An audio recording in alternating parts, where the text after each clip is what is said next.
వస్తుంది ప్రతి ఒక్కరికి. ఈ మధ్య కాలంలో శాస్త్రవేత్తలు చేసినటువంటి ఒక చిన్న ప్రయోగం మామిడి పండ్ల యొక్క దిగుబడిని ఏకంగా 350% పెంచిందంటే మీరు నమ్ముతారా? అవును, ఇది నిజం. ఈ ప్రయోగానికి సంబంధించిన విషయాన్ని ఈ వీడియోలో మనం డిస్కస్ చేస్తున్నాం. Welcome to my YouTube channel తెలుసుకుందాం, తెలివిని పెంచుకుందాం. మామిడి పండే కాదు, ఏ పంట పండాలన్నా దాని వెనుక ఉన్న సైన్స్ ఒకటే. అది పరపరాగ సంపర్కం లేదా స్వపరాగ సంపర్కం. స్వపరాగ సంపర్కం అంటే ఒకే మొక్కలోని పరాగరేణువులు, ఒక పువ్వులోని పరాగరేణువులు అదే మొక్కలోని వేరొక పుష్పానికి కానీ లేదా అదే పుష్పానికి కానీ చేరితే దీన్ని స్వపరాగ సంపర్కం అంటారు. లేదా ఒక పువ్వులోని పరాగరేణువులు మరొక మొక్కలోని పుష్పానికి చేరితే దీన్ని పరపరాగ సంపర్కం అంటారు.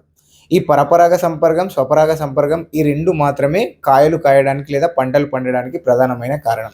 అయితే ఇప్పటి వరకు శాస్త్రవేత్తలు భావిస్తున్నది ఏమిటంటే ఈ పరపరాగ సంపర్కం కానీ స్వపరాగ సంపర్కం కానీ జరగడానికి ప్రధానమైన కారణం కేవలం గాలి మాత్రమే అనుకున్నారు.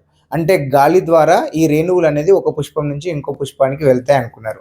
కానీ శాస్త్రవేత్తలు ఏం చేశారంటే గాలిని తక్కువ చేసి తేనెటీగలను ఎక్కువగా పంపించారు.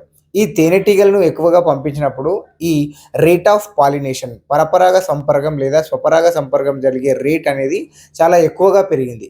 ఏకంగా పంట యొక్క దిగుబడి 350% పెంచడానికి కారణం తేనెటీగలు మాత్రమే. ఈ తేనెటీగలు చేసినటువంటి ప్రయోగాలు సత్ఫలితాలను ఇచ్చాయి. కాబట్టి ఎప్పుడైతే తేనెటీగలు సమీపిస్తున్నప్పుడు మనం పంట పైన మందు పిచికారీ చేయడం లేదా మందు స్ప్రే చేయడం కనుక తగ్గిస్తే పంట యొక్క దిగుబడిని అనూహ్యంగా పెంచవచ్చు. ఇది రైతులకు చాలా ఉపయోగపడేటటువంటి వీడియో. మీకు నచ్చినటువంటి ఒకవేళ ఈ కంటెంట్ కనుక మీకు నచ్చితే సబ్స్క్రైబ్ చేయండి, రైతులకు షేర్ చేయండి. Thank you very much.